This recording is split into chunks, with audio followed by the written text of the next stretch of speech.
Boa tarde a todas, a todos. Sejam todas bem-vindas, bem-vindos.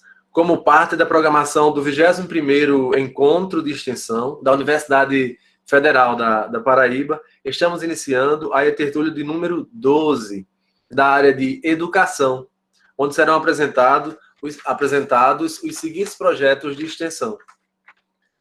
Projeto Dias, dos desafios da aprendizagem significativa aos mistérios da autoeducação.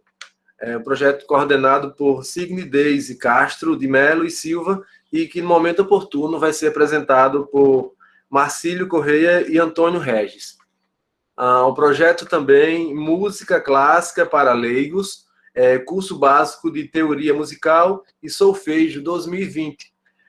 Projeto coordenado por Geraldo Dias da Rocha Júnior e que vai ser apresentado no momento oportuno por Raíssa Claudino. A gente tem ainda nessa tarde a apresentação do projeto Planejamento e Gestão de Eventos, Capacitar para Empreender no Vale do Mamanguape. Um projeto coordenado por Sandra Maria de Carvalho Santos e que vai ser apresentado nesta sessão por Juliana Siqueira e Aline Larissa. E, por fim, teremos a apresentação do projeto Cursinho Pré-ENEM, do CCAE, o FPB, aulões simulados e oficinas formativas como ferramenta de inclusão social. É um projeto coordenado por Jocélio Coutinho de Oliveira e vai ser, no momento oportuno, apresentado pelo bolsista Matheus. Então, nesse momento, a gente gostaria de saudar a todos, mais uma vez, da sala, saudar as avaliadoras desta sessão, professoras Maria Germana Galvão Correia Lima e professora Sandra Maria Cordeiro Rocha de Carvalho, que serão as avaliadoras dessa tertúlia. Nós saudamos também toda a equipe de organização do ENEX, que está dando suporte, do CISENEX. Saudamos também o Hugo Martins, que está conosco nessa tarde como assistente de sala. Meu nome é Jocélio Coutinho de Oliveira, sou assessor de extensão no Campus 4, estou colaborando com a organização do evento e estarei com vocês nessa tarde com a função de mediação. Uma excelente sessão a todos. Nesse momento, eu convido os apresentadores do primeiro projeto, o projeto Dias, dos desafios da aprendizagem significativa aos mistérios da autoeducação. Eu convido o Marcílio Correia e o Antônio Regis para fazer a apresentação. Vocês têm 10 minutos, no 9º minuto a gente confirma que vocês terão 1 minuto para a conclusão. Vocês podem abrir câmera e microfone. Excelente apresentação para vocês. Muito obrigado, Jocélio. Boa tarde a todos, professores, avaliadores, colegas extensionistas, pessoal também da assessoria. Me chamo Marcílio Correia, sou voluntária do Projeto Dias. O Projeto Dias significa Design Institucional para uma Aprendizagem Significativa. Esse projeto ele já está em desenvolvimento na UFPB há 7 anos. Ele é um projeto triangular. Além da extensão, a gente também participa do ensino, com cadeiras ministradas pela professora doutora Signe Deise, e também com pesquisa, já desde o ano passado, em que eu fui bolsista PIBIC, e esse ano é o Antônio Regis que está nessa função. Então, a gente vai falar um pouco sobre o nosso trabalho nesse ano de 2020, que não foi pouco. Fizemos muitas ações, mesmo com todas as adversidades que aconteceram, nós também reinventamos e o nosso trabalho não parou. Sim, talvez esquecendo um detalhe importante, dos 7 anos de trabalho do Dias, já fomos premiados 2 vezes com o Elo Cidadão. Então, Nesse trabalho de 2020, a gente fez cursos e oficinas, tanto para projetos do Campus 1, como também do Campus 4, que a incrível coincidência de estarem aqui conosco, a gente levou nossa experiência na produção de eventos, tanto presencial quanto online, para eles. Já trabalhamos na produção da Bitweek, que é um evento da Semana Nacional de Ciência e Tecnologia, durante 3 anos, 16, 17 e 18, numa abrangência de 1.500 pessoas por evento. Nesse ano, além das oficinas, a gente participou, junto com o pessoal do CI de Mangabeira e também do Campus 4, na organização do Ctrl-E, que o Antônio Regis vai falar mais à frente. Além das oficinas, a gente fez o atendimento a uma ONG na cidade de Bahia, João Pessoa e Santa Rita, que é mantida pela Caritas Alemã, onde a gente fez a capacitação dos monitores e de jovens atendidos por essa ONG. Além disso, a gente tem convênio com as escolas estaduais integrais, onde a gente também faz oficinas de letramento digital com professores e alunos, e participamos do grupo de pesquisa, comunicação, multimídia e tecnologias educacionais. A gente também tem o suporte de 2 professores que estão em doutorado em Portugal, um na Universidade do Porto e outro em Aveiro. E com isso eu passo a palavra para o Antônio Regis para ele contar para vocês como é que foi a nossa experiência na organização do Ctrl-E. Boa tarde, pessoal. Me chamo Antônio Regis, como o Marcelo já apresentou. Eu sou aluno voluntário também do projeto DIS, de Extensão, Ensino e Pesquisa.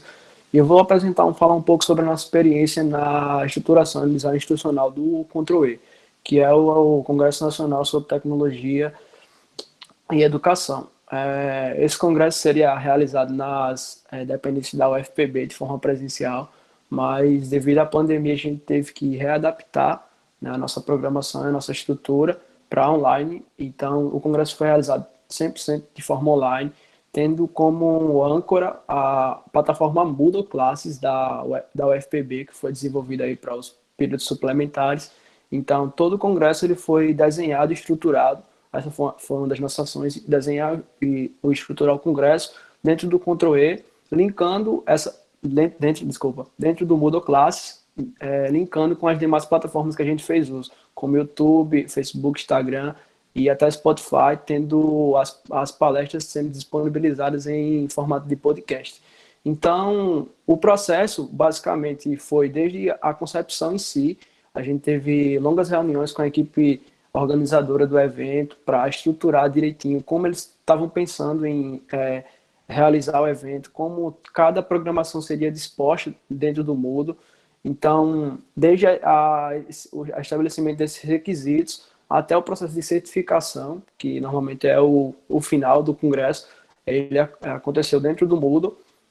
Então, a gente trabalhou com linguagem de desenvolvimento web, como HTML, CSS, jQuery, trabalhou com plataforma de inscrição, como o DOIT, o Marcelo trabalhou nessa parte de secretaria, junto com o pessoal também do Campus 4, e a gente trabalhou basicamente em toda a estruturação no que se refere à plataformização das atividades, tanto de disponibilização no YouTube, Spotify, como eu já falei, tanto nas atividades que foram dispostas no Moodle.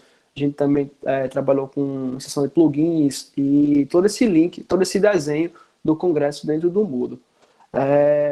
E como resultado, cerca de 1.500 congressistas participaram do evento e foi um grande sucesso, e a gente conseguiu, né, mediante esse desafio de transformar o congresso que seria realizado na UFPB, trazê-lo para o online e desempenhar de uma forma tão positiva. Falando um pouco sobre a minha experiência como discente, acho que foi para a minha carreira, porque eu pude aplicar alguns conteúdos vistos em sala, como a questão de desenvolvimento web, que a gente estuda lá no curso de mídias digitais, com as linguagens, né, de desenvolvimento, como eu já falei, HTML, CSS, e aplicar essas linguagens dentro do Moodle e, a partir dessas linguagens, desenhar o congresso em si na plataforma, como também o design institucional no que se refere a cada etapa de desenvolvimento. A gente teve desde os primórdios, desde a concepção inicial do evento, passando pelo desenvolvimento em si, os testes realizados pelos professores e pelos monitores, até um congresso e, posteriormente, com o processo de o pós-congresso com certificação e o feedback dos alunos. Então, basicamente, foi essa a nossa experiência. Muito bem, obrigado a vocês pela apresentação, aproveito para parabenizá-los e passo agora a palavra às avaliadoras, professoras Maria Germana e Sandra Mari.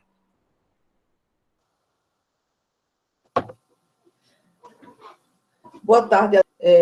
Eu quero parabenizar pelo excelente trabalho que vocês desenvolveram e só tirar algumas dúvidas, assim, quanto ao público-alvo. Você tem noção de quantas pessoas foram beneficiadas com esse projeto? No projeto como um todo, com as ações, oficinas, workshop, a gente trabalhou com cerca de 350 pessoas, com todas as ações que a gente fez. Na oficina com a ONG, a gente trabalhou com 45 pessoas. Teve uma oficina também com o pessoal do Campus 4, que foi 2 módulos do curso de gestão de eventos que eles prepararam lá, que foi na faixa de 45 pessoas também, e as outras foram diluídas em outros workshops que a gente realizou durante o período, além dos 1.500 do Ctrl-E, que foram pessoas de todos os estados do Brasil que se inscreveram e participaram devido a essa facilidade do evento ser online.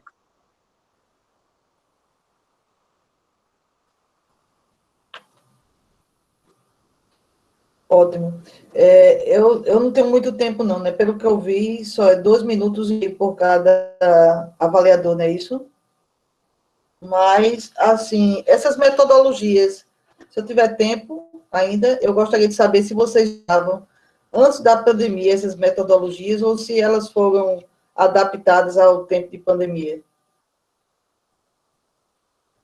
Uma parte da metodologia, ela já existia anteriormente, essa questão das oficinas, a gente auxiliar as pessoas. No ano de 2019, a gente fez algumas intervenções presenciais na escola Cidadã Integral de Mangabeira, perdão, e também na Maria Honorina Santiago, em Santa Rita. O trabalho com a ONG também já acontecia de forma presencial, então esse convênio que a gente tem com ele já é de longa data.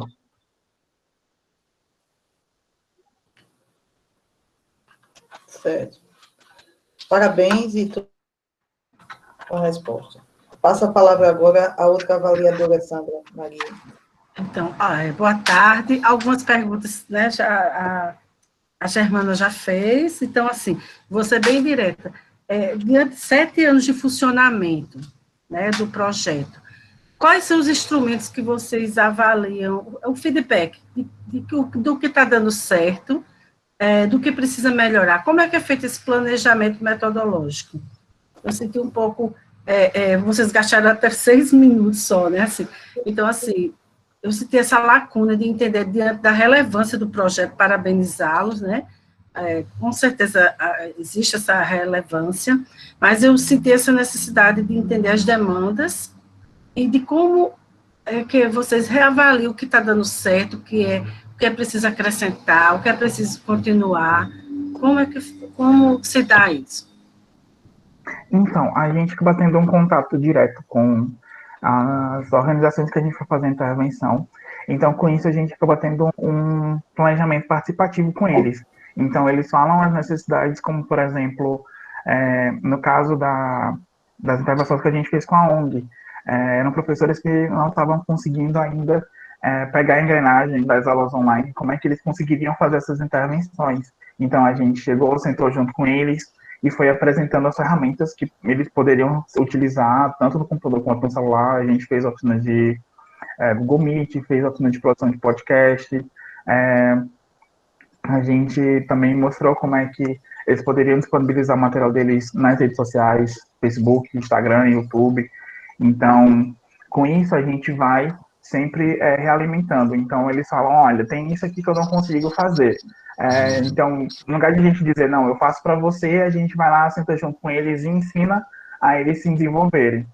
Como também com o pessoal do Campus 4, de mostrar para eles a experiência que a gente já tinha com eventos na produção, e a gente fez o Habit Week presencial, né, no passado bem distante agora, já com essa quebra. Então, de mostrar para eles tanto as experiências positivas no presencial, quanto também as positivas no virtual.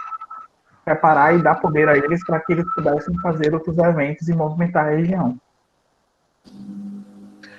Certo, mas assim, é só uma sugestão. Eu talvez pelo tempo não tenha sido assim muito esclarecedor, mas diante da relevância, eu torno a dizer do projeto, achei muito interessante o projeto. Eu acredito que deve existir um instrumento de avaliação do que vocês fazem, entendeu? Em termos de aceitabilidade, para uma divulgação, um livro, um texto, um artigo produzido em relação ao que vocês estão fazendo, porque pela relevância do projeto, entendeu? E tornar isso a cientificidade, né? A gente está na academia, a gente precisa, não é quantificar, mas qualificar essa produção, entender essa divulgação por meio de artigo, de livro, produção, o que vocês estão fazendo, entendeu? De tão interessante que é preciso, eu senti falta desse feedback das pessoas que vocês aplicam, os instrumentos que vocês colocaram, e como avaliar, né, esse caminhar de vocês. Assim, não se entende que foi muito com todo esclarecido a resposta, mas eu deixo como sugestão, isso não deixa o projeto menos relevante, ao contrário, fiquei encantada e parabenizo aos componentes, a orientadora que está presente, senti uma energia muito boa dela e sei que o projeto, para funcionar há 7 anos, é porque existe muito amor e empatia, né? Só para complementar esse ponto que você ficou em dúvida, a gente faz pesquisas com os envolvidos e a gente também faz a publicação. Nesses últimos 3 anos, a gente fez publicação de 15 artigos em congressos, teve um congresso também em Foz do Iguaçu. Que como esse tempo de 10 minutos é muito curto, então eu preferi priorizar o que a gente fez esse ano para poder dar um panorama mais atual do que a gente estava fazendo no presencial e essa quebra de agora. Ok, encerro. Parabéns. Então, dando seguimento à nossa sessão, eu convido a discente Raíssa Claudino, do projeto Música Clássica para Leigos, curso básico de Teoria Musical e Solfejo, 2020. Raíssa, você tem 10 minutos. Olá, boa tarde a todos. Como já foi anunciado, eu sou Raíssa Claudino de Mello, sou discente do curso de Música, bacharelado em Música, do Centro de Comunicação Ciências, de Comunicação, Turismo e Artes, CCTA, na UFPB, e aqui estou representando o projeto Música Clássica para Leigos, representando também o meu orientador, o professor Geraldo Rocha. Este projeto é um projeto que existe desde a fundação do departamento, há mais de 40 anos, e é um projeto de extensão em música, em instrumentos musicais e canto, né? E este projeto, especificamente, que eu estou aqui representando, é o projeto de teoria musical. Então, é um projeto que a gente dá as aulas de teoria musical não só para os alunos de instrumento e canto, mas também para aquelas pessoas que querem aprender só teoria musical. Este projeto de extensão é um projeto voltado a toda a comunidade e neste ano de 2020 ele foi readequado por conta da situação presente que estamos vivendo, da pandemia. Este projeto é um projeto que funciona pelo formato de curso. Então, nós temos aulas semanais durante todo o ano letivo, quem dá essas aulas são os alunos, tanto do bacharelado quanto da licenciatura, bolsistas ou voluntários. E este ano nós tivemos que fazer algumas adaptações para que o projeto fosse fielmente executado. Esse projeto ele foi desenvolvido para ser planejado, não, para ser executado de forma física, né? Dentro do departamento de música. Então, todos esses anos, as aulas foram síncronas, né? Lá no departamento de música, utilizando os recursos do departamento, a sala de aula. E, diante desse novo cenário, nós tivemos que dar continuidade ao projeto e adaptar cada um em suas residências. Então, nós utilizamos a plataforma como o Google Meet, utilizamos também o YouTube, utilizamos o WhatsApp para ter uma rede de comunicação mais fluida e ágil com os alunos. E utilizamos também o Google Forms para desenvolver algumas atividades e também avaliações. Essas atividades que nós desenvolvemos esse ano foram basicamente atividades que a gente já vem fazendo de modo presencial, ou seja, atividades orais, atividades de percepção musical e atividades escritas. Então, eu vou falar para vocês um pouquinho de como é estruturado esse nosso curso. Esse nosso curso, ele se baseia em um tripé: estudo de fundamentos musicais, teoria musical, estudo de solfejo e estudo de percepção musical. Estes três aspectos do estudo musical são essenciais no aprofundamento da teoria musical para qualquer estudante de música em qualquer lugar do mundo. E aí, nós tivemos, para desenvolver todas essas atividades, nós tivemos as aulas síncronas e as atividades assíncronas. E utilizamos a metodologia da sala de aula invertida, ou seja, enviávamos material com antecedência para os alunos, sejam materiais escritos ou vídeos didáticos que nós mesmos gravamos, né? Enviamos com antecedência, os alunos assistiam a esses vídeos, liam o material e nos encontros síncronos, que eram uma vez por semana, continuaram sendo igual como era antes, né? Uma vez por semana, 90 minutos de encontro. Então, nestes encontros síncronos, através da plataforma do Google Meet, nós tirávamos as dúvidas, aprofundávamos um pouco mais sobre esses assuntos e realizávamos as atividades orais de solfejo, tanto solfejo rítmico, falado.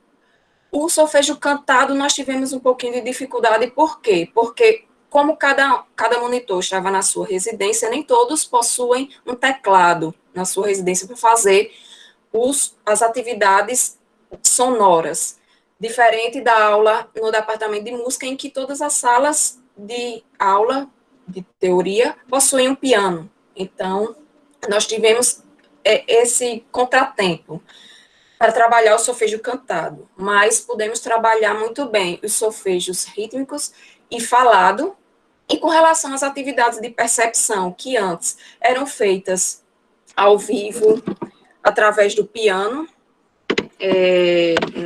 dentro do departamento de música, dessa vez nós tivemos que nos adaptar e gravar previamente esses sons, enviar os áudios para os alunos para que eles, em sua residência, no seu ritmo, pudessem desenvolver essa atividade de percepção. Então, como resultado de tudo isso que nós pudemos adequar, né, e diante de todos esses desafios de ter um curso que sempre funcionou ao vivo e, de repente, ter que se readequar e readaptar a esse formato virtual, cada monitor pôde desenvolver sua criatividade para traduzir todos esses esses estudos, esses assuntos, e descobrir a melhor forma de passar esse conteúdo para os alunos. Então, como resultado maior que eu pude perceber, que nós pudemos perceber diante dessas atividades nesse ano, foi a maior assiduidade dos alunos nas aulas. Por quê? Porque antes nós tínhamos muitos alunos do Conde, de Lucena, de cidades vizinhas, né, às vezes de Santa Rita de Bahia, que vinham para o FPB, eu esqueci de dizer, nós funcionamos em João Pessoa, Campus 1, eu esqueci de avisar. Então, pessoas de outras cidades que tinham que se deslocar para o Campus 1, para o nosso departamento de música para ter as aulas, e dessa vez eles puderam participar dessas aulas no conforto de suas casas. Então, essa foi uma vantagem que gerou uma maior assiduidade, porque muitas vezes aconteciam faltas por conta de perda de ônibus, alguns contratempos que às vezes acontecia, né? Também pudemos observar uma maior autonomia dos alunos diante desse novo formato, e utilizando, claro, essa nova metodologia, essa metodologia de sala de aula invertida, né, que possibilitou eles de se engajarem mais em busca do conhecimento. Com relação à contribuição que esse projeto trouxe para esse enfrentamento, né, da pandemia, podemos relatar a continuidade no ensino da música, que antes se pensava ser inviável em termos remoto, né, nessa forma de ensino à distância, e podemos ver que deu certo, e também dá a possibilidade desses alunos que se matricularam no começo do ano de não abandonarem o estudo dos instrumentos musicais. Muitos deles fizeram vestibular nesse período da pandemia, passaram. Eu tenho uma aluna que passou em primeiro lugar no curso, no vestibular agora, nesse período. Então, nós ficamos muito contentes com todas essas conquistas desses alunos. E, além disso, foi um momento de interação também entre os alunos, apesar de virtual, mas ainda assim pudemos conquistar esse espaço.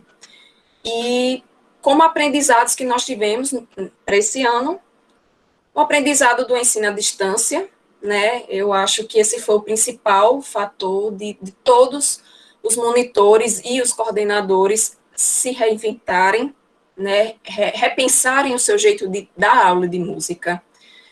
E, acima de tudo, através dessa ferramenta virtual, nós pudemos também sentir o ritmo de cada aluno e percebendo tanto suas conquistas como suas dificuldades. E, assim, pudemos ter essa solidariedade que é tão importante nesse momento que estamos vivendo. Bem, encerro aqui minha apresentação. Se ficou alguma lacuna, alguma dúvida, deixo para os avaliadores fazer os seus questionamentos. Muito obrigada. Obrigado, Raíssa. Passo a palavra aos nossos avaliadores.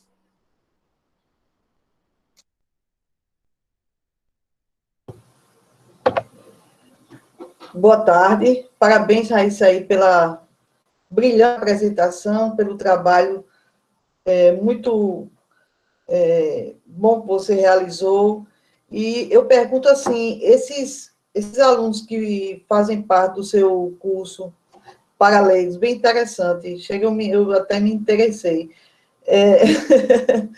Eu quero saber, assim, qual é a faixa etária do público atingido? É só adulto adolescente, envolve crianças também? A faixa etária que vocês atendem? Bem, nós E há quanto tempo esse curso? 40 anos, você falou?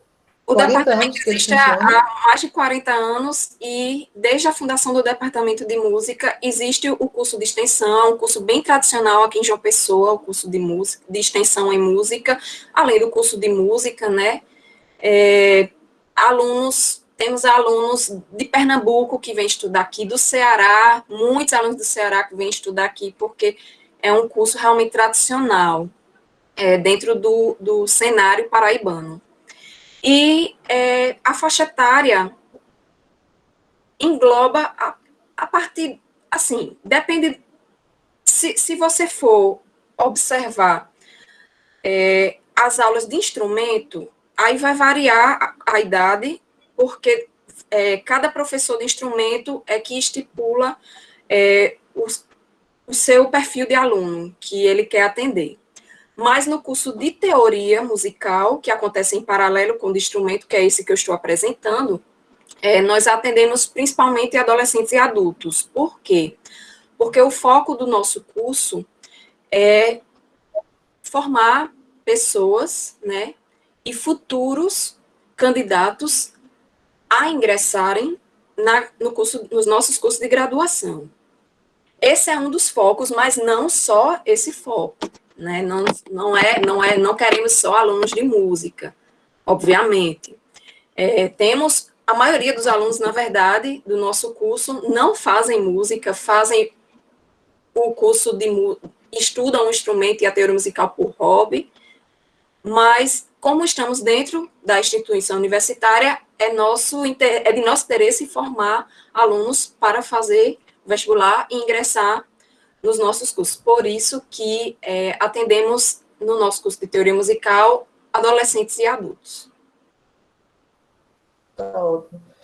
Me diga uma coisa, como foi feita a avaliação desses alunos? Você falou que foi através do Google Forms, mas como é que você sentiu a aprendizagem nesse período remoto?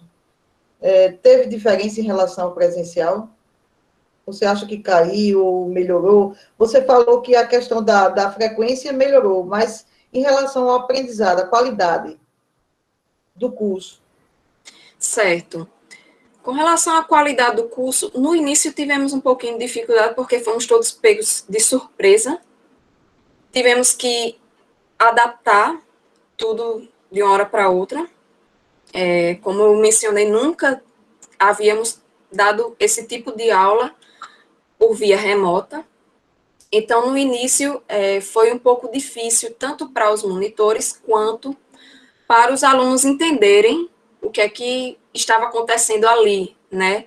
E como é que as aulas iriam ser conduzidas. Mas, a partir do tempo em que o curso foi se desenrolando e que nós fomos assentando as nossas ideias e a nossa metodologia, o curso passou a suprir bem, especialmente na parte de fundamentos teóricos. Os alunos puderam entender bem por quê. Porque nós, aqui, no meio virtual, podemos ter o uso de muitas outras ferramentas, como vídeos, que isso no departamento era difícil ou praticamente nulo de existir, a veiculação de vídeos assim na sala de aula, porque lá não tem televisão nas salas, internet também complicado. Então, aqui, nesse sentido, foi muito mais fluido fazer essa apresentação dos conceitos teóricos, muito mais fluido e mais didático também. Com relação às atividades de solfejo, a gente teve realmente mais dificuldade. Como eu mencionei na minha fala, nem todos temos piano em casa, então não podemos realizar da mesma maneira que a gente realizava no departamento de música as atividades de solfejo, especialmente solfejo cantado. Então, com relação a isso, sim, nós tivemos um pouco mais de dificuldade. E com relação às atividades de percepção, não, funcionaram da mesma forma que lá no modo presencial, porque a gente enviava os áudios Então, eu sinto que se baixou a qualidade em algum aspecto, talvez tenha sido no solfejo, porque nós fazíamos todos juntos, ao mesmo todos os alunos cantando simultaneamente, e aqui, nessa maneira remota, além de não termos um piano para trabalhar essas alturas sonoras com os alunos, por conta do delay, não tivemos como fazer todos os alunos cantarem juntos ao mesmo tempo. E com relação às avaliações que você me perguntou, foram feitas pelo Google Forms e avaliações contínuas também através de trabalhos. E com relação ao aprendizado, não senti muita baixa, não, na qualidade do aprendizado e da avaliação também. A avaliação fala também muito do que os monitores fazem, né, no decorrer do semestre. Tá ótimo. Parabéns à coordenação do projeto e aos componentes. Boa tarde. Eu vou ser bem breve, porque algumas perguntas já foram elaboradas pela Germana. Então, parabéns pelo projeto. Eu queria perguntar como é que é feito esse recrutamento, como é que se são nas escolas, e se ao longo dessa sua experiência você se surpreendeu, se teve alguém que chamou a atenção, esse perfil socioeconômico, você atinge as pessoas mais carentes ou não existe uma especificidade nisso? Bem, sobre o recrutamento de alunos, nós publicamos editais, né, todo ano, normalmente início de ano, e, na verdade, semestralmente, existem os editais, porque tem alunos que renovam matrícula e sempre tem alunos novatos, né? Esse ano, não tivemos matrícula agora nesse segundo semestre. Tivemos só no início do ano mesmo, antes da pandemia, na verdade. E esses editais são veiculados principalmente no site do CCTA, mas são noticiados também no site da UFPB, né, essa notícia sobre a abertura do projeto de extensão, e também lá no SIG Eventos, não, no SIGA, né, que o projeto é vinculado ao SIGA também. Então, as pessoas interessadas que têm acesso ao SIGA também podem ver a inscrição do projeto lá. Com relação ao perfil, né, dos alunos interessados, não temos distinção de escolaridade ou nível social, enfim. É aberto para todos. Normalmente, quem se inscreve é quem toma conhecimento do edital, só que acontece muito boca a boca, né? Isso realmente acontece, e que bom que acontece, porque assim a gente pode atingir a mais pessoas. Com relação à quantidade de alunos, nos cursos de instrumento, cada professor de instrumento determina a quantidade de alunos que ele está podendo pegar naquele momento, porque são aulas individuais, né? Então, o professor não consegue pegar uma quantidade infinita de pessoas. Nos cursos de teoria musical, não.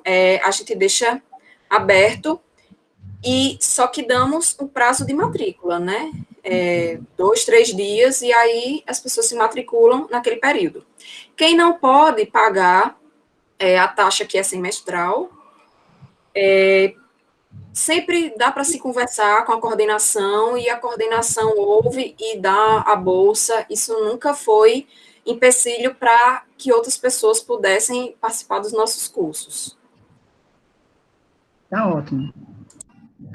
Diante da hora, parabéns pelo projeto e pelo o alcance dele, né?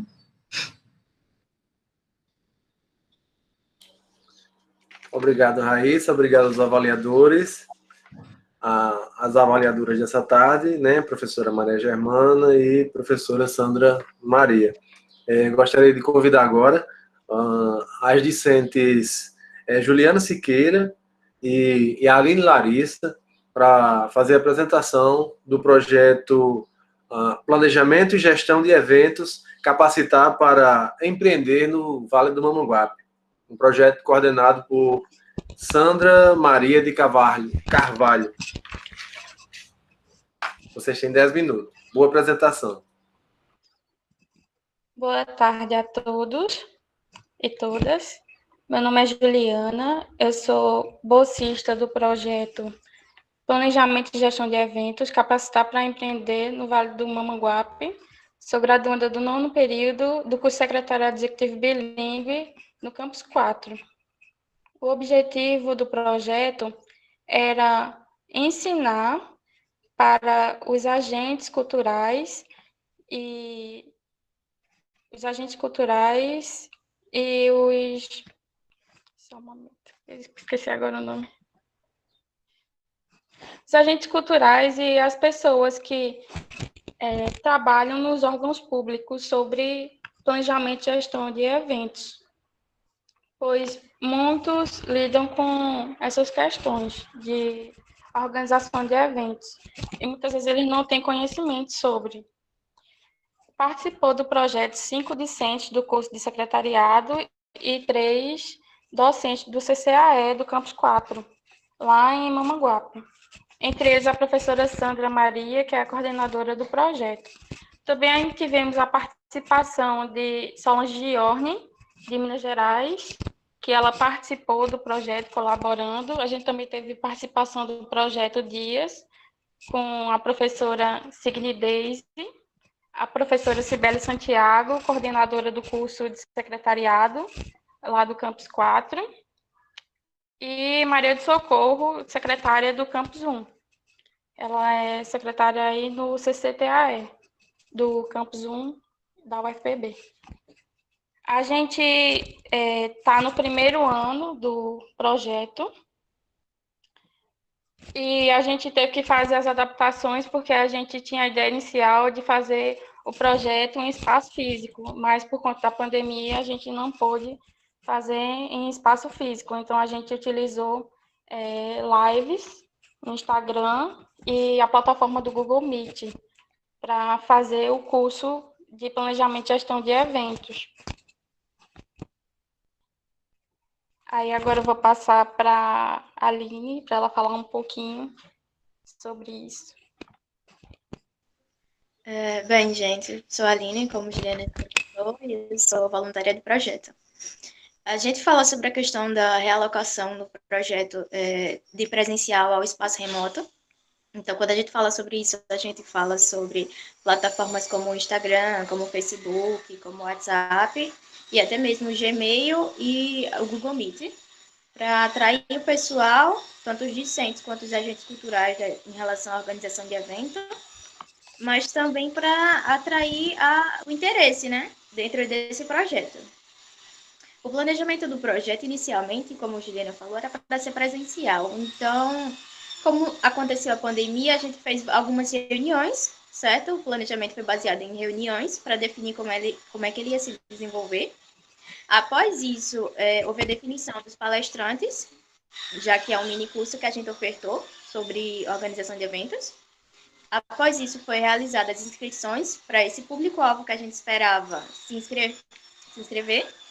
E depois disso, a gente fez a definição total do minicurso, que foi realizado semanalmente, todas as quartas-feiras, totalizando 2 horas, e era sempre no período da tarde. Quando a gente fala sobre a questão da interação do público-alvo com a equipe do projeto, foi bastante interessante e, de certa forma, foi bastante complicada também, porque é uma adaptação, e como é a primeira vez do projeto, isso fica bastante visível que é mais trabalhoso. Mas quando a gente fala sobre a relação que foi feita entre a equipe e o público-alvo, em maioria a gente utilizou o WhatsApp, certo? Foi feita uma criação no grupo do WhatsApp para ter um contato mais próximo com esse público. E também foi feita a utilização do Instagram, em sua maioria com posts semanais e tudo mais, para fazer com que fosse visível a criação desse projeto e alcançasse esse público que a gente precisava. Normalmente, todas as informações e necessidades que tinham em relação ao público-alvo, elas foram tratadas no WhatsApp, mas a relação entre o Insta e o WhatsApp foi bastante grande, se for comparar com o Google Meet ou até mesmo com o Gmail. Eu passo para a Juliana novamente. Então, dentro do público-alvo, a gente tinha o alvo de agentes culturais e pessoas que trabalhassem em órgãos públicos e discentes do Vale do Mamanguape. Então, a gente conseguiu inscrições de 52 pessoas através da plataforma do SIGA. Então, as inscrições foram feitas através do SIGA, mas as aulas na prática foram realizadas no Google Meet. Então, a contribuição do projeto para essas pessoas é que, dentro do projeto, a gente também teve informações sobre a organização de eventos. A gente já tem dentro do curso da gente, mas a gente teve experiências na prática dessas pessoas, porque como o curso foi dividido em módulos, então cada pessoa que contribuiu, participou, passando informação do projeto, falou também da parte delas prática. Então, passou muito conhecimento para os discentes que aprenderam mais ou menos como é na prática a organização de eventos, porque a gente só tem mais a parte teórica no curso. E para os agentes culturais, eles aprenderam também, porque no curso secretariado, por exemplo, a gente aprende que os eventos públicos, eles têm as leis, então tem que seguir as leis. Tem a questão da organização de bandeiras, que tem ordem certa para instalar as bandeiras, tem a organização certa de composição de mesa e tudo mais. E muitas vezes eles não sabem disso, porque não têm um conhecimento prévio. Então, para as pessoas que já estavam na área, né, que já eram agentes públicos, que já trabalhavam na área, foi acrescentou uma... eles tiveram acesso à teoria, e no caso dos discentes, eles tiveram acesso mais à questão da prática, da experiência da prática que essas pessoas passaram para eles. Quanto à experiência que eu tive em relação ao projeto, o projeto proporcionou que a gente, em primeira mão, tivesse essa experiência com essas plataformas digitais, porque eu já tinha participado de outros projetos que também davam curso para a comunidade, só que era de maneira física, totalmente diferente da maneira digital, porque a gente teve que se adaptar e aprender a usar essas plataformas e ferramentas, e também faz com que a gente aprenda a trabalhar em equipe, porque se a gente não estivesse trabalhando em conjunto, a gente não teria conseguido realizar esse projeto. Conjunto tanto com os discentes e os docentes do projeto, quanto com as pessoas que participaram. E se não tivesse sido dessa maneira remota, a gente não teria conseguido trazer, por exemplo, a professora Signe de João Pessoa para participar do projeto, ou a Solange de Orne de Minas Gerais, por exemplo. E é isso. Ok, passo a palavra às avaliadoras.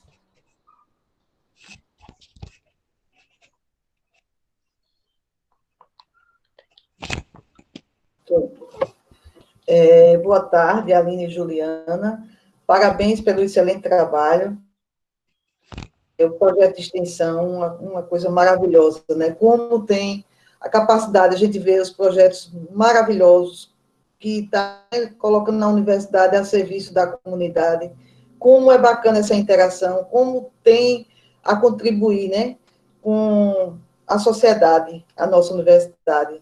E interessante como é um meio também de realizar, melhorar o ensino, a gente vê isso na prática, o envolvimento que vocês têm, a oportunidade, né, do conhecimento, do curso na prática, e também até de desenvolver pesquisa, como a gente viu vários trabalhos aí desenvolvidos pela professora Sidney, né, até em congressos internacionais, isso é muito bacana.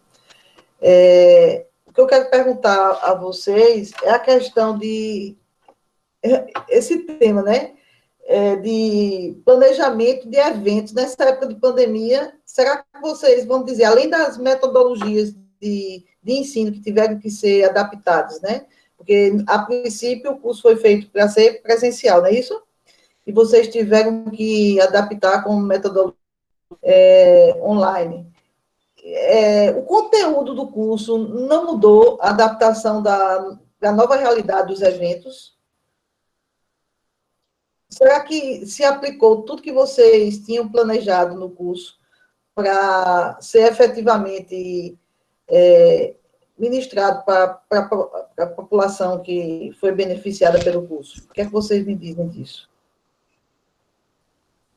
O projeto, a ideia inicial, quando ele foi feita a proposta do projeto, né, para o Probex, era que fosse físico, só que o projeto ele já iniciou dentro da pandemia, então a gente já construiu o projeto para atender a pandemia. Então a gente teve palestras voltadas para isso, a última palestra foi com a ajuda da nossa querida Signe, foi sobre eventos online durante a pandemia. A gente também teve questão do módulo que falou sobre sustentabilidade. Eu acho que não tem nada mais sustentável do que um evento online, porque não tem poluição, né? A gente está na nossa casa, a gente não está fazendo lixo, não está produzindo lixo, não está fazendo impressão de nada, e não tem a questão do deslocamento das pessoas, né? E quando não tem o deslocamento das pessoas até o lugar que a gente vai fazer, também não está poluindo o meio ambiente com liberação de gases tóxicos na atmosfera. Então, a gente teve que adaptar, a gente fez os módulos de uma maneira que atendesse esse momento que a gente estava vivendo. Respondeu a sua pergunta? Respondeu. Assim, porque quando no início da pandemia, a gente não pensava que ia perdurar tanto tempo. Assim, e o nível de gravidade que a gente teve, eu não tinha noção, né? Por exemplo, no início do meu projeto, eu não pensava em ia durar o ano inteiro. Eu pensava de adaptar em termos de um mês ou dois, ou no máximo 3. E depois a gente teve que adaptar para o ano inteiro. Aí eu fico pensando assim, eventos, vocês... Hoje, praticamente, eu acho que os eventos antes da pandemia eram totalmente diferentes, né, do que é a nossa realidade hoje. Aí a contribuição foi efetiva para o público que esperava a orientação de eventos presenciais, e vocês tiveram que direcionar totalmente para eventos online. E aí, como é que foi a aceitação dessa transição? Como é que foi esse planejamento efetivo mesmo do curso? Aline, né? Agora eu podia responder. Complementar.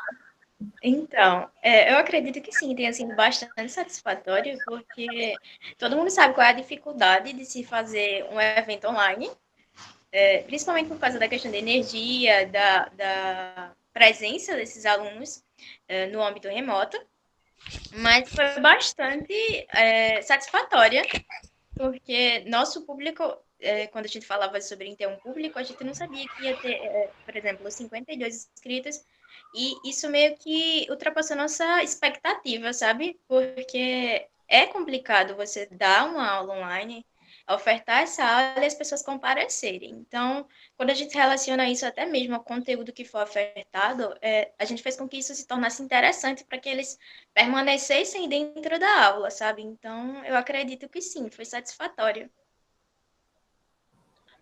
E teve outra coisa também, que a gente, como tinha a questão dos agentes culturais, eles trabalharem durante o dia e os cursos eram durante a tarde, então as pessoas que não puderam assistir durante a aula, né, síncrona, a gente fez a gravação de todas as aulas para as pessoas que não puderam assistir naquele dia, por algum motivo, porque estava doente, porque estava trabalhando e tudo mais, para que elas pudessem assistir em outro momento. Tá ótimo. Passa a palavra para... Parabéns. Boa tarde, parabéns. Mais um projeto, né, que tem um alcance para a comunidade. E como é que se diz, esse enfrentamento de vocês, né, como todos nós, a professora Germana bem colocou aí, é como adaptar um projeto presencial, que deve ter práticas, né, e tudo, como adaptar diante da pandemia. Então, não é fácil para ninguém, imagino também para vocês. Então, a minha pergunta é, como é que essa inquietação de fazer um projeto partiu de algum espaço, algo que precisaria ser olhado de outra forma, de onde vocês, da comunidade de pertencimento de vocês? Como foi que essa fazer o projeto, esse tema, partiu de quê? De alguma experiência? Normalmente, a gente sempre faz uma disciplina no nosso curso que oferta a possibilidade de organizarmos um evento. Então, a ideia partiria do pressuposto de que faríamos um evento em questão presencial e teríamos a oportunidade de realizá-lo fisicamente. Mas, como não deu certo, então a gente se adaptou à remota, sabe? Então, é uma coisa que a gente inova cada dia, porque a gente espera que seja de uma determinada maneira e acaba sendo de outra, e isso traz muitos benefícios para a gente, porque a criação de um evento online tem suas características difíceis também, assim como em um físico, em um presencial. Então, eu acredito que na questão da organização e do planejamento, ele se assemelha bastante à questão do presencial. O que muda é que cada um vai estar no seu espaço privado, assistindo às aulas, mas em relação ao resto, ele contribui, eu acredito, da mesma forma. Certo. Parabéns ao grupo e até a disciplinaridade, né, com a professora Assigne. Eu achei bem interessante essa interação do projeto. Parabéns e... Obrigada. Então, dando continuidade, né, às apresentações desta sessão, eu convido o discente Matheus, do projeto Cursinho Pré-ENEM do CCE-UFPB, aulões, simulados e oficinas, como ferramenta de inclusão social, para fazer a apresentação do projeto. Boa tarde, meu nome é Matheus Moraes e eu vou apresentar o projeto do Cursinho do CCE para vocês. Então, o projeto do Cursinho ele é muito importante no Litoral Norte, porque é uma região bastante pobre da Paraíba. E o Cursinho possibilita um pré-ENEM, né, para os alunos da rede pública dessa região. E pô, já está há muitos anos já aí, já é bem tradicional já na região. E é isso, o cursinho lá é bem forte. Nos anos anteriores, o cursinho sempre ocorreu de forma presencial, em 3 polos no Litoral Norte, totalizando 360 alunos no total. Só que como esse ano, com a pandemia, tudo rolando, não teve como ele ser executado de forma remota. Então, os objetivos do projeto foram alterados e a forma que ele se deu foi alterada também. Vou apresentar isso um pouquinho mais à frente. Normalmente, o projeto do cursinho conta com 15 bolsistas, né? Contando com secretários, que são professores. Só que esse ano, também por causa da pandemia, acabou que o pessoal, para dar aula, não foi chamado, porque não ia ter como ter essas aulas. E é isso. Aí o principal motivo para a gente não ter levado esse projeto normalmente online é como se tem uma região que não tem muitos recursos, né? Então, a possibilidade, uma internet de qualidade limitada, eles não têm acesso a isso lá, a grande maioria. Então, a gente buscou outras formas para poder atender essa demanda aí dos recursos que a gente tem. Na nossa... Como é que eu posso dizer? Quando a gente foi refazer os objetivos do projeto, a gente colocou como objetivos criar um portal para publicação de conteúdo sobre o Enem, que o pessoal ter essa possibilidade, de vezes o pessoal não tem a possibilidade de estar numa aula online, essas coisas, mas consegue ali, em algum momento ter acesso à internet, acessar um conteúdo mais leve mesmo, não necessita de uma internet tão boa e constante, né? E também a publicação de videocasts de voluntários que a gente convidaria. E a proposta é colocar esses vídeos no YouTube e também colocar eles no portal também. E ali eles iam ficar dispostos ali para quem os alunos consumirem, né? E também a publicação de conteúdos, dicas e conteúdos um pouco mais tranquilos, né, para ajudar essa imersão dos alunos nas redes sociais, como Facebook e Instagram. E também a seleção, que a gente chama de curadoria, né, que é um conteúdo que a gente selecionaria conteúdos de qualidade para a gente poder indicar para o pessoal que conteúdo que já tem na internet, né, que são de fontes confiáveis que a gente filtraria, e mostrar para o pessoal esses conteúdos para eles poderem ter mais forma de estudar, né, no meio dessa bagunça toda aí que a pandemia tá causando. Aí, no caso, agora eu vou falar um pouquinho do nosso portal, né? O cursinho já tinha um portal, só que era um portal um pouco antigo e desatualizado. Então, como essa demanda agora, né, grande, surgiu de uma demanda maior mesmo, né? Teria um maior uso do portal. Nós do projeto achamos muito válido refazer esse portal de forma mais moderna e mais fluida mesmo, para o pessoal poder realmente querer mexer nele e achar ele mais moderno e melhor, mais atualizado e tudo. Então, a gente decidiu, né, que esse portal ia ser atualizado e começamos o planejamento, né, para a atualização desse portal. Então, esse planejamento começou com um estudo das tecnologias que a gente ia usar.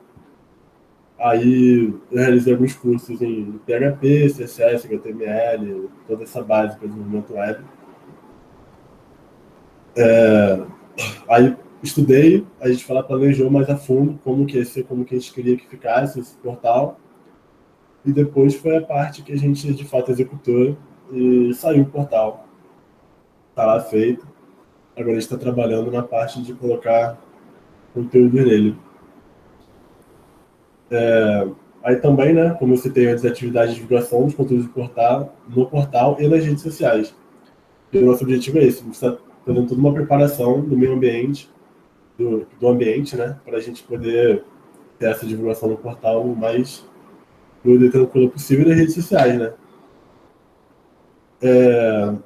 Aí também, né, e acho que é isso. Aí o que a gente ainda está para realizar, que ainda não foi feito, porque o portal tomou muito tempo e também isso tudo, agora a gente está entrando nessa nova etapa, que é a parte de fato de pegar esses vídeos e chamar o pessoal para poder ser os voluntários, né, professores voluntários aí que se interessarem, para poder ajudar a gente, criando conteúdo para a gente colocar nesse portal no YouTube e cada vez ter mais coisa para esses alunos.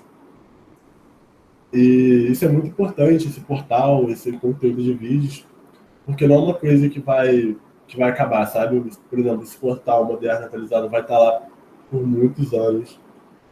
Esses vídeos vão estar lá, vão ser sempre conteúdos válidos, né? Porque foi a gente que fez. E é isso. Aí, vamos lá. E também a gente também criou no Instagram o hashtag Eu Botei Alto Desempenho no Enem, onde eu e o coordenador a gente se alinhou para poder desenvolver posts no Instagram. E esses posts tinham o intuito de dar dicas, né, para os alunos, aquela ideia que eu falei, um pouco mais de imersão, eles sempre estarem vendo alguma coisinha relacionada ao Enem, mesmo quando estivessem nas redes sociais.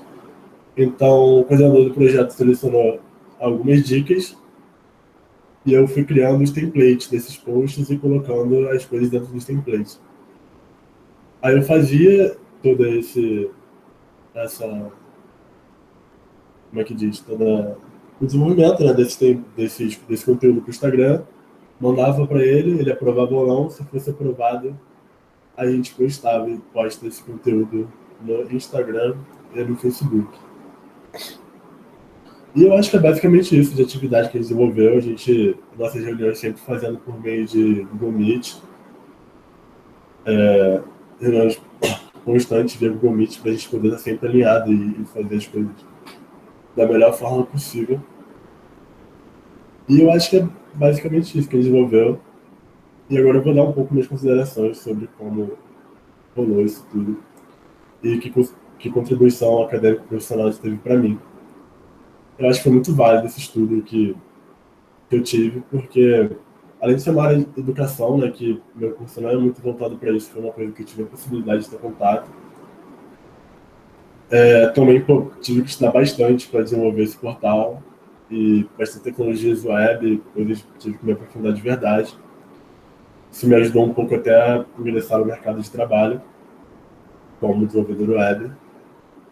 E é isso, foi muito legal, uma baita experiência e é isso. Finalizei aqui. Ok, Matheus. Então, agradeço a sua apresentação e a gente passa agora a fala para as avaliadoras da tarde.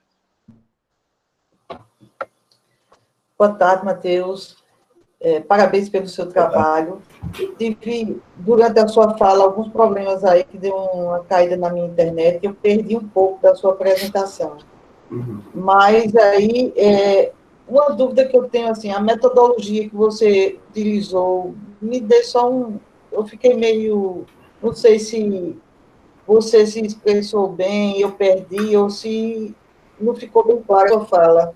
Deixou uma pincelada, o cursinho era para que tipo de disciplina você aplicou, e se os alunos, a dificuldade do público atingido de ter alcance dessas novas metodologias online, se você não teve dificuldade disso aí, porque, pelo que eu sei, eram alunos de baixa renda, então, muitas vezes não tem acesso à internet, e aí, como é que você conseguiu suprir essa carência do público-alvo? Então, foi justamente isso, né? A nossa proposta sempre foi fazer um cursinho contínuo, né? Só que a gente não podia possibilitar essas aulas inteiras para eles, porque muitos não iam ter acesso, de fato, a uma internet de qualidade para assistir essas aulas. Só que, por exemplo, uma internet para você acessar um portal, acessar conteúdo escrito, nem tanto só videoaulas, acessar posts, esse tipo de conteúdo é muito mais acessível do que um conteúdo como, por exemplo, videoaulas em si, porque pedem uma internet de fato de maior qualidade. Então, o nosso objetivo foi ser o mais inclusivo possível e não puxar tanto nessa parte de exigir que quem vai consumir tenha de fato uma internet de alta qualidade para poder acessar o nosso conteúdo. Respondeu a pergunta? Certo. E como é que foi a questão da avaliação desses alunos? Como assim? A avaliação? Sim, o feedback aí, como é que ficava? Então, a gente foi fazendo, a gente recebia algumas perguntas, né, alguns comentários pelo Instagram também, alguns pelo próprio Facebook, e o pessoal, feedback positivo, algumas pessoas que eu tinha contato lá também no Rio Tinto comentavam sempre que o conteúdo estava ajudando, que eles tinham acesso a alguma coisa por ali que normalmente não seria possível.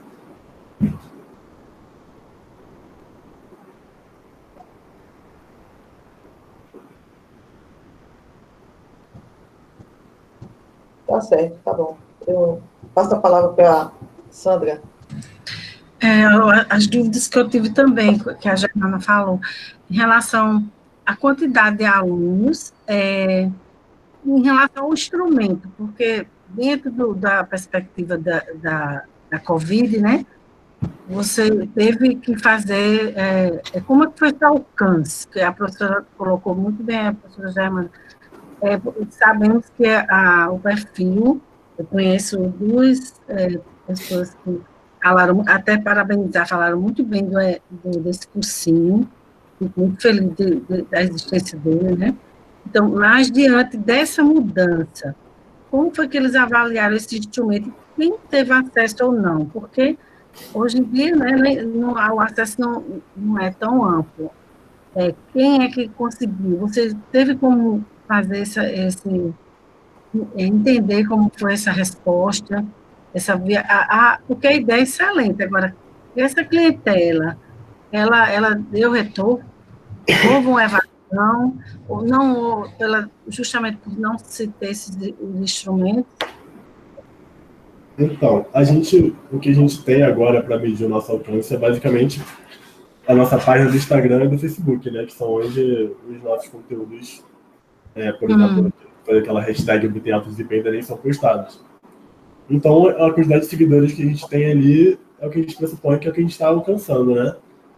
Então, por exemplo, no Instagram nós temos entre 300 e 400 seguidores que já são alcançados, e no Facebook tem um pouco mais. Então, esse seria o que a gente está alcançando, né? E como tudo é divulgado por ali, então... E geralmente quem segue essa página é o pessoal que é interessado no Enem, que tem alguma vontade ali uma necessidade mesmo nessa área, então teriam que estar ali ao nosso alcance, seriam entre 300 e 400 pessoas. Então, parabenizar, eu sempre falo muito bem desse cursinho, do envolvimento dos professores, né, na condição também presencial, e eu ouvi relatos maravilhosos, assim, parabéns mesmo ao coordenador e a toda a equipe, né, que compõe, que esse alcance à comunidade, principalmente as pessoas que não têm condição, né, de pagar cursinhos caros, né? Então, mais isso, é parabenizá-lo, certo? Obrigado.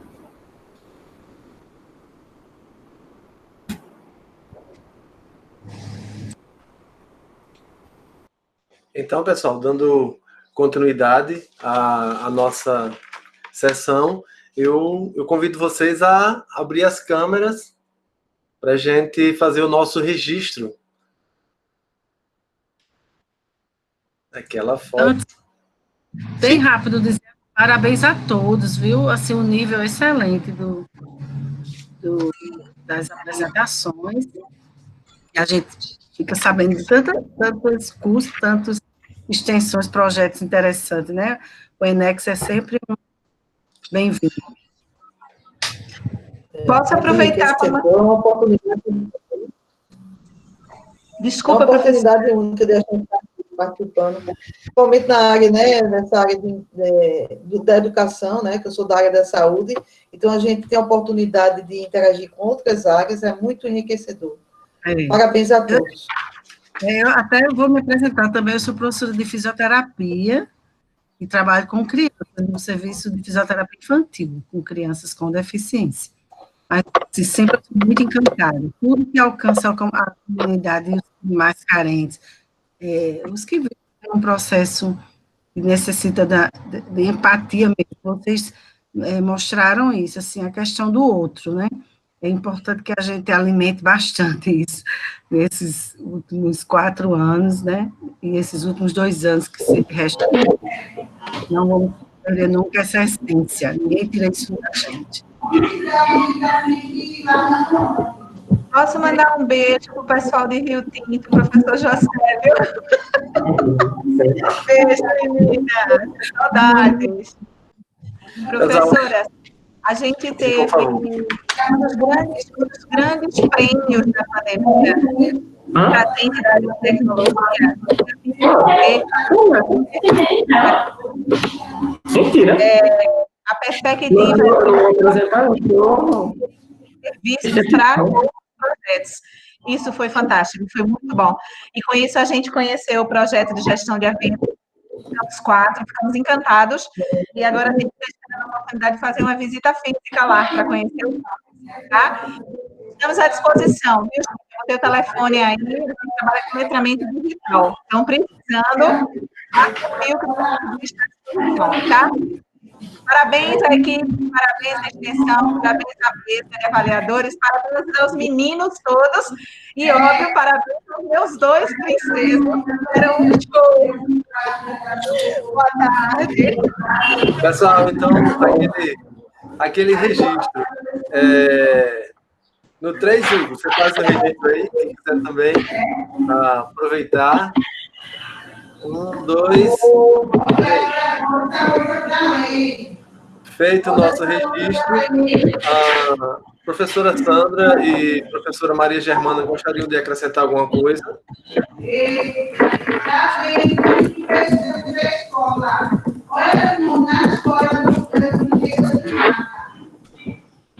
Está desligado, Germana, está desligado.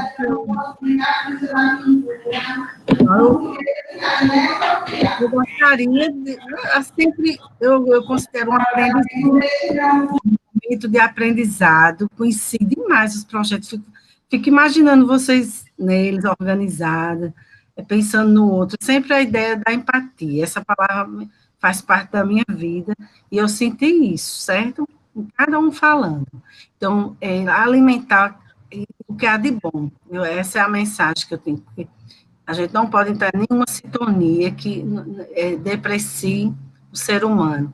E aí eu senti muita coisa boa de todos. Então, parabéns demais, apaixonada por todos e pelo projeto e pela proposta. E quando precisar, eu sou a professora Sandra Cordeiro, conhecida lá no Serviço de Fisioterapia Infantil. Algum encaminhamento, o que precisar, a gente sempre, logicamente, nesse momento a gente está atuando. Agora eu me lembrei do cursinho, a gente não conseguiu o Instagram, porque nem todos os pais de usuários sabiam, então no projeto a gente fez o WhatsApp, fizemos grupos de WhatsApp, estamos dando orientação às crianças por meio do WhatsApp. Foi a solução, porque pela questão econômica mesmo, e do entender como é que funciona o Instagram, então nem todos têm esse alcance. Então, para não depreciar um grupo, a gente deixou tudo no WhatsApp, que era mais fácil para as famílias. Então, uma boa tarde, muito feliz, o mediador está de parabéns, e todo mundo com energia muito boa, maravilha. Professora Maria Germana. A minha fala, não observei que meu microfone realmente estava desligado, só quando, obrigada aí, Sandra, pela informação, foi que eu me toquei. Só parabenizar todos os projetos de excelente nível, a condução do mediador, da assessoria da extensão, pela maravilhosa forma que o evento foi feito. Realmente, vocês estão todos de parabéns. E boa tarde a todos, é só o que eu tenho a dizer. Feitos, então, esses registros, né? Então, eu agradeço a participação de todos os apresentadores, né? Todos os presentes na sala, todos os discentes, a parceria, né, com as avaliadoras dessa tarde, professora Sandra Cordeiro, professora Maria Germano. Agradeço ao Hugo, né, nosso assistente de sala, nesse momento, né? E que nós juntos realizamos, né, a administração e mediação dessa tertúlia de número 12, né, da área de educação do ENEX 2020, promovido pela Coordenação de Programas de Ação Comunitária, COPAC, né, da Pró-Reitoria de Extensão da Universidade Federal da Paraíba. Então, dito isso, damos por encerrada essa atividade. Uma excelente tarde a todos.